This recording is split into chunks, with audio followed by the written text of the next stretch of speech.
Hey guys, this is Patrick Freeman here in Chongqing, China. Today is February 3rd. The time is 10:52 p.m. I'm a little late on getting this video out. I'd actually filmed earlier today and was editing the video and I just didn't like it. I almost fell asleep. It was just so bad, so I wanted to redo it.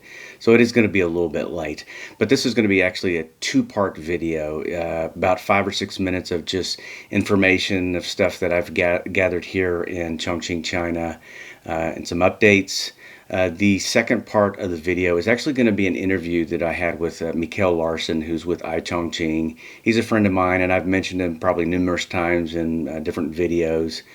But we did something a little bit different. I interviewed him, and we talked about the cultural differences between the West and China. And this is stuff that you really don't learn in the West. You actually have to live here and experience it. And it's not something that's, commonly shared in the West. But we had a fun interview and doing things a little bit different instead of just bringing depressing information all the time. We want to help you learn about the culture and that it's a great place to live, it's a great place to work, and it's a great place to travel to. So we hope you enjoy the second part of this. This will be uploaded a little bit later after this first video comes up, or goes up. So keep your eyes open for that. But let's jump into the updates that I have for you. I want to share this website with you. It's called worldometers.info, and it just has a bunch of quick facts about the number of deaths that are taking place currently, the number of births that are taking place currently, and they're keeping tallies of the coronavirus and the number of cases. So this is what I'm going to be reading off of. I will provide a link that you can click on and check out later. But the number of coronavirus cases stands at 17,488, of which 2,298, which is about 13%, are in critical condition. Death is 362, recovered 523. What's interesting about the verbiage here is earlier today when I did the first video, it said cured, but now it says recovered. So I wonder if the Chinese are getting some flack about using the word cured, so I think recovered is probably more appropriate. But China stands at 17,302. 97 additional cases were reported today, February 3rd. Japan has about 20 cases, Thailand 19, Singapore 18, Hong Kong 15, South Korea at 15, Australia at 12, the US at 11. 2 additional cases were reported today, the 3rd. Germany at 10, Taiwan at 10. But when you go to this page, you'll see all this information, and you can just kind of scroll through it. The fatality rate for the coronavirus so far is at 2%. So there are 2 deaths for every 100 cases. Now, I know this is all negative information, but there is a bit of positive information that I'm excited about. On February 2nd, doctors in Thailand say they discovered a medical treatment that cured a patient of coronavirus in 48 hours. So it's going to be really interesting to see what happens with that, and I hope that's something that can, be, I'm sure if it's true, and it's legit, that it'll be shared all over the world, and maybe we can get rid of this freaking virus. But it's just, it is crazy. It's really crazy. So let me give you some more updates.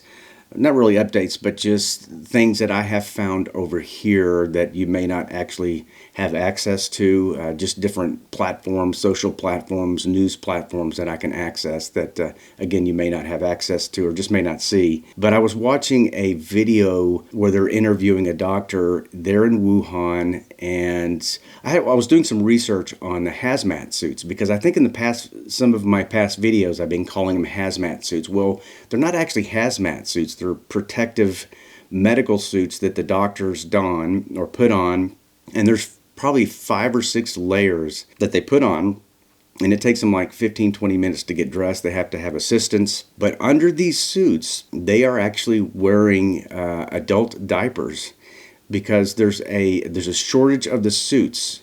So they actually have to extend the lives of these suits as long as they possibly can. So you've got doctors that are wearing these things for 12 hours, 18 hours, 24 hours, some even longer than that, and going to the bathroom in these adult diapers so that they can extend the life of these suits. So there's a huge demand for more suits and more masks and more protective eyewear. So hopefully some countries, maybe the United States, other countries, Western countries, can send a big shipment of this protective clothing and get it to them. You know, they can't, when people are thinking, well, why don't they just go to the bathroom? Well, if you take it off, once you take it off, it's no longer useful. So you have to throw it away or incinerate it or whatever it is that they do with it, but you can't use it again. So that's why they've got the adult diapers and they're managing it that way. But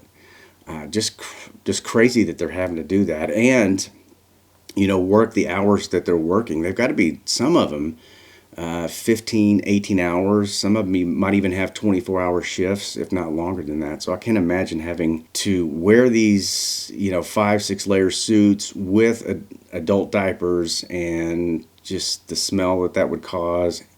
I can't imagine it. So just, guys, continue to keep them in your prayers. You know, and talking about equipment, we still haven't been able to get any new mask. So what we've started doing with the mask that we have now, and we actually have probably about 40 new masks that we haven't taken out of the package, but the ones that we have, we are also trying to extend the life of these things by actually steaming them. I remember my dad was a doctor, and when they would sanitize or sterilize the equipment, they had this steamer. So we've actually been putting it in this large pot and steaming the mask. I don't know what that does to the integrity of the material. I'm sure it probably weakens it a little bit. But this is actually something the government has been recommending the citizens do, and the people that are here is actually steaming the mask. And they've said like 5 or 6 minutes. I've actually been doing it for like 8 minutes just to make sure. But you hang them out after you finish steaming them, and by the next morning they're dry. Also, we're not going out a whole lot right now just because we want to conserve what we have until we can get some more masks. School, so you know, Tsui Tsui, she's a school teacher, she's an art teacher.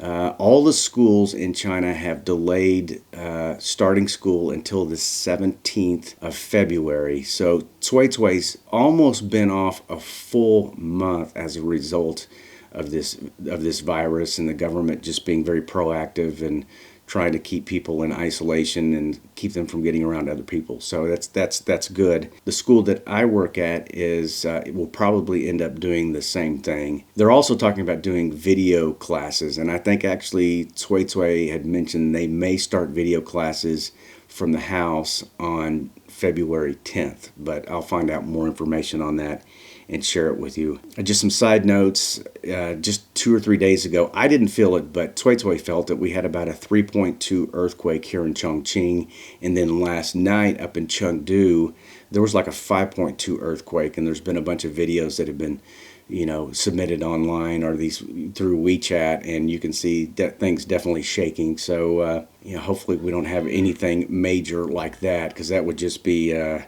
1-2 punch for this area, and it's just not something that they can afford to deal with right now. Okay, guys, I'm going to wrap it up with that. The next video is going to be the interview with Mikkel regarding the cultural differences, and I hope you find it interesting. I hope all is well. Continued prayers for us. We're sending prayers your way. Take care of yourselves, and we'll talk to you soon. Take care.